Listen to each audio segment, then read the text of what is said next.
So we saw midweek in Melbourne, the coldest day this year so far. Temperatures didn't get into double figures until very late in the day. There was no wind and it was overcast, so there was very little sun. At that point in time, around 11 in the morning, 80% of Victoria's electricity was being generated by a combination of coal and gas. There's no hydro in Victoria, really.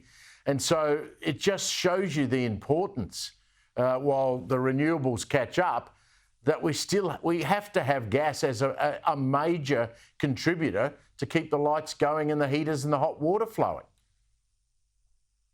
Well, gas is essential because it's the only thing that can bridge the gap when we've got an increasingly unreliable grid because of the pace of renewables penetration. At the same time, we have an aging coal fleet where, due to a bunch of policy settings and ESG factors, we're not seeing sufficient investment.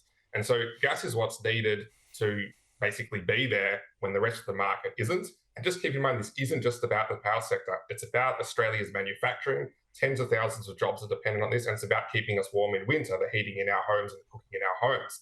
And what you get to with the point here is when a shortage happens, we now have to, the next step here, if this gets worse, is the government's going to have to look to ration gas. So we're entering the socialist world of rationing, and they have to make really tough choices between, do we keep people warm? Do we keep lights on? Do we keep jobs going? The political reality is you probably see a lot of manufacturing getting hit first. That has much longer term consequences for jobs in the economy. But what we've seen, right, is even the government itself, with its future gas strategy announced a number of weeks ago, has belatedly recognised this problem.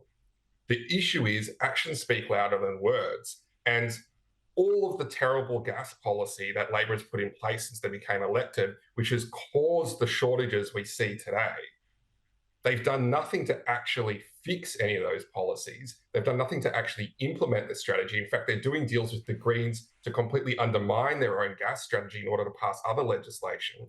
And so we need to really be listening to the alarm bells that are ringing now, so that the small crisis today doesn't end up becoming a much bigger crisis in a couple of years' time.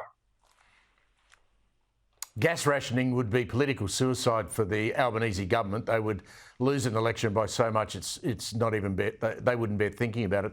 Just before you go, what's the one thing they need to do right now? The truth is, right now we need quite a bit of luck. Hopefully that luck will come in. We need to get through really the next week until Longford's back up and running.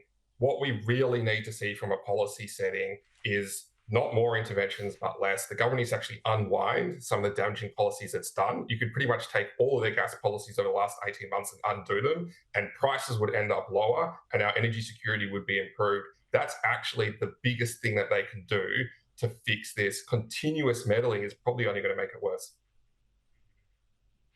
You're not filling me with great confidence there, Saul, but I appreciate you joining us tonight. Saul Kavonic there,